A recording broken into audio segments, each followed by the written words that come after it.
நான் சொல்கிற மாதிரி இந்த பாஸ்டாவை செஞ்சு சாப்பிட்டீங்கன்னா உண்மையிலே சொல்கிறேன், இதுக்கு நீங்கள் அடிக்ட் ஆகிடுவீங்கன்னு சொன்னால் உங்களால் நம்ப முடியுதா? அதை நம்பிதாக்க ஆகணும். இன்றைக்கி பார்த்தீங்கன்னா நான் கடைக்கு போயிருந்தேன். அப்போ பார்த்தீங்கன்னா இந்த பாஸ்டா நம்ம கண்ணில் பட்டுது. சரி வாங்கி செஞ்சு சாப்பிட்டு பார்த்தா டேஸ்ட்டு மெல்லே வேறு லெவலில் இருக்குமே அப்படின்னு சொல்லிட்டு நானும் அந்த பாஸ்டா வாங்கிட்டு வந்துட்டேங்க. நீங்கள் நம்ம சேனலை சப்ஸ்கிரைப் பண்ணாமல் இருந்தீங்கன்னா சப்ஸ்கிரைப் பண்ணிக்கோங்க, கூட வந்து லைக் பட்டனை தட்டி விட்டுருங்க. ஏன் சொல்கிறேன்னு பார்த்தீங்கன்னா நீங்கள் பார்க்குறீங்க ஆனால் சப்ஸ்கிரைப் பண்ண மாட்டீங்க. எனக்காக அந்த சப்ஸ்கிரைப் பட்டனை மட்டும் கொஞ்சம் தட்டி விட்டுருங்க. அதுக்கப்புறம் இந்த பாஸ்டா எப்படி செய்யணும்னு பார்த்தீங்கன்னா ஃபஸ்ட்டு வெங்காயம், தக்காளி, பச்சை மிளகா, பூண்டு அப்படின்னு சொல்லிட்டு எல்லாமே அரிஞ்சு வச்சுக்கிட்டோங்க. அதுக்கப்புறம் அடுப்பு ஆன் பண்ணி நம்ம பாஸ்டா முதல்ல வேக வைக்கணுங்க. அதுக்கப்புறம் நம்ம அந்த சட்டியை மேலே வச்சு அதுக்கு மேலே எண்ணெயும் கொஞ்சம் உப்பு அதுக்கப்புறம் பாஸ்டா சேர்த்துக்கிட்டோங்க.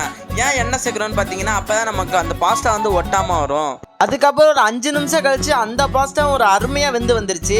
சரி அதுக்கப்புறம் அடுப்பு ஆன் பண்ணி திருப்பி அந்த எண்ணெய் சட்டி வச்சு அதுக்கு மேலே அந்த வெங்காயம், தக்காளி, பச்சை மிளகா அப்படின்னு சொல்லிட்டு ஒன்றா போட்டு நல்லா வதக்குன்னு வதக்கிட்டோங்க.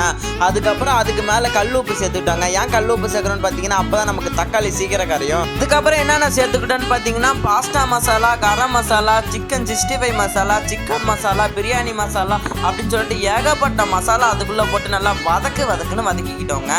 அதுக்கப்புறம் மசாலா வாசம் போகிற வரையும் வதக்கிக்கிட்டோங்க. அதுக்கப்புறம் 2 முட்டையை உடச்சிக்கிட்டோங்க. ஏன் பார்த்தீங்கன்னா டேஸ்ட்டு மில்ல வேறு லெவலில் இருக்குங்க முட்டை போட்டால். அதுக்கப்புறம் நம்மளும் அந்த பாஸ்டாவை அப்படியே உள்ளே போட்டு நல்லா கிண்டுன்னு கட்டிட்டோங்க. சுட இருக்கிற பாஸ்டாவை அப்படியே அந்த பிளேட்டில் வச்சு பார்க்கும்போது உண்மையில சொல்கிறேன் ஒரு மாதிரி டெம்ட்டாக ஆச்சு தாங்க சொல்லுவேன். அதுக்கப்புறம் அந்த பாஸ்டாவை சாப்பிடும்போது டேஸ்ட்டு மில்ல அடிபோலியாக இருந்ததுங்க. நான் சொல்கிற மாதிரி பாஸ்டாவை ட்ரை பண்ணி பாருங்கள். ஏன் சொல்கிறேன்னு பார்த்தீங்கன்னா டேஸ்ட்டு மில்ல அடிபோலியாக இருக்குங்க. உங்களுக்கு பாஸ்டா பிடிக்கணும் நம்ம சேனல் லைக் பண்ணிட்டு கமெண்ட் பாக்ஸில் ப்ளூ ஆட்டை போட்டு விட்டுருங்க. எத்தனை பேருக்கு பாஸ்டா பிடிக்குதுன்னு பார்ப்போம்.